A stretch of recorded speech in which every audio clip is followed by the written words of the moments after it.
The Institute supports teaching, research and publication on issues emerging from self-determination, especially pertaining to the state, sovereignty and self-governance.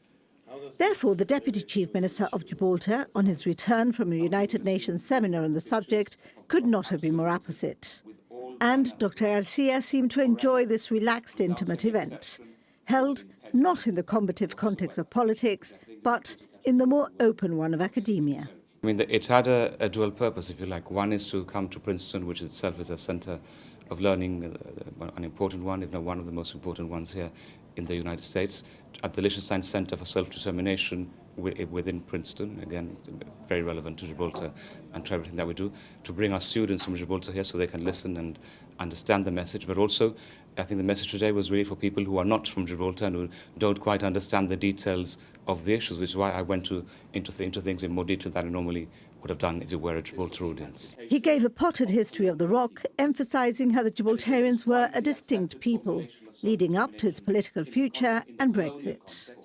The address was to have been delivered by the Chief Minister, who had not travelled to the States due to commitments with Brexit negotiations. When you talk about issues as sensitive as self-determination or sovereignty or borders, it is one thing to read about it and discuss with faculty, and it's another thing to talk to policymakers and those who have to deal with these issues in reality.